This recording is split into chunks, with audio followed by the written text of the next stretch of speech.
Tides from the West, a Chinese autobiography, written by Jiang Monglin, read by Tang Daming.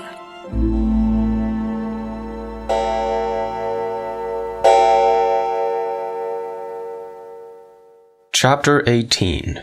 The Death of Dr. Sun Yat-sen.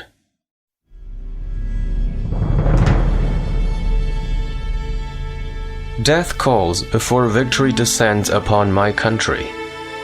Patriots that come after me will forever think of the tragedy in tears. The above lines are from a poem by a famous general who was sent to defend China against an invasion of the Tartars in the 12th century. They apply only too truly to the death of Dr. Sun Yat-sen. The great leader had struggled in the cause of revolution for 40 long and strenuous years, and death snatched him away when the nation needed him for its regeneration.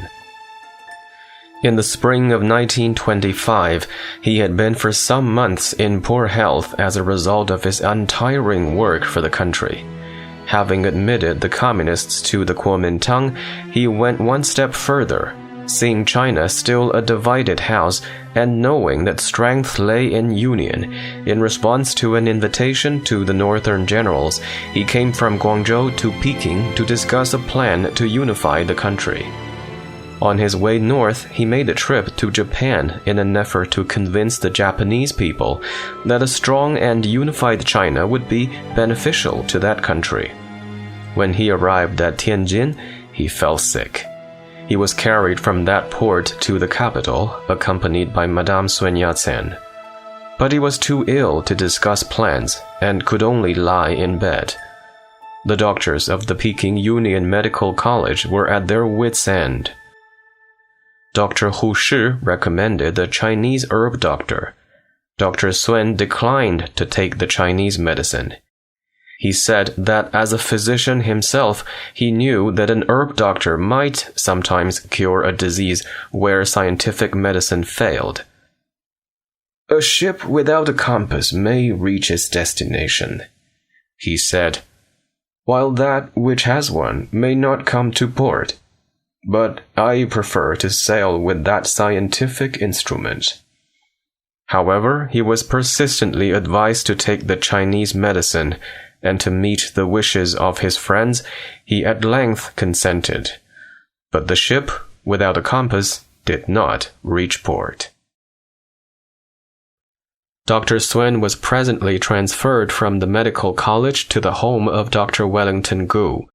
The magnificent house, built in the 17th century, had once belonged to a famous beauty, Chen Yuanyuan, wife of General Wu Sangui of the Ming Dynasty, who surrendered to the ethnic Manchus and conducted them inside the Great Wall, so the story goes, in order to rescue the lady from the hands of the bandit leader Li Zicheng. On the morning of March 12, 1925, a telephone call from Ma Su informed me that Dr. Sun was nearing his end. I hastened to his temporary residence. When I entered the chamber, Dr. Sun Yat-sen was beyond speech. A moment earlier, he had muttered, "Peace, struggle, save China." These were his last words. We retired to the reception hall and looked at each other in silence. "Is there any chance for the doctor to recover?" whispered an aged Kuomintang member. All shook their heads, stifling the word upon their lips.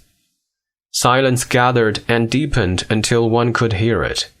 Minute melted insensibly into minute. Some leaned against the wall, staring blankly at the painted ceiling. Others sank into the comfortable sofas and closed their eyes.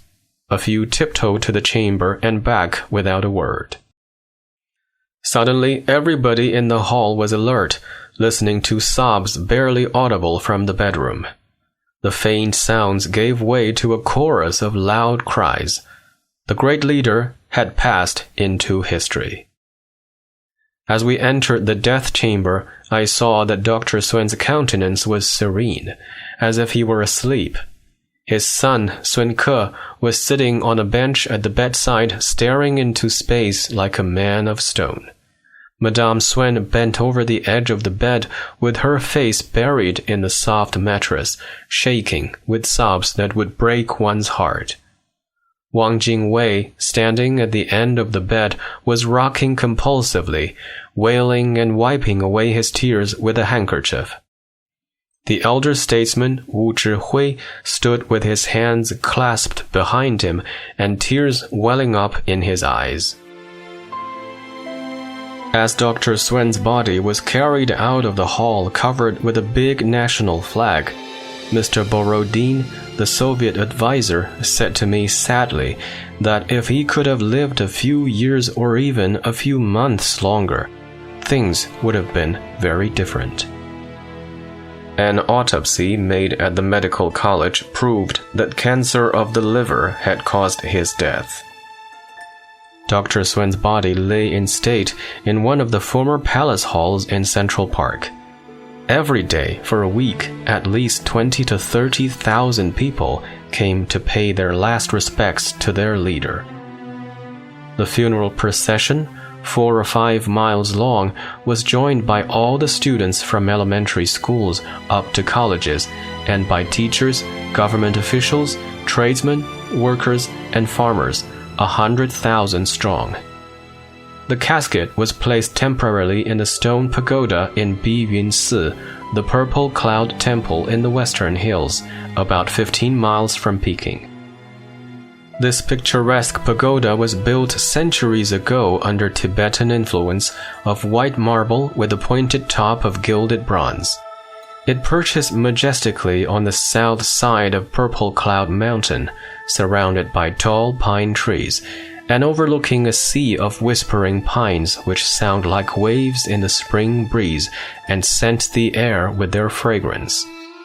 The sky was serene. Streams wound their way among the moss-grown rocks. The bells in the eaves of the temple chimed melodiously in the wind. Dr. Swen, who had lived a life of science and struggle, now rested in peace amid the beauty of art and nature.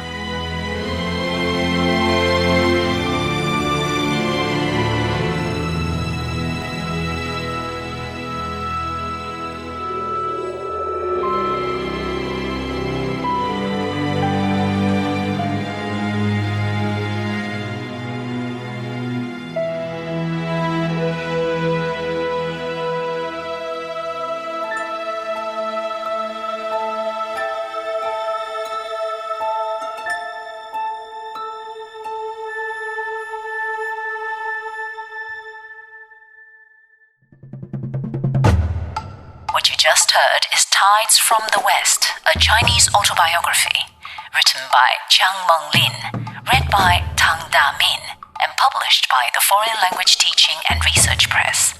Some names and terminologies in this book have been updated per contemporary usages.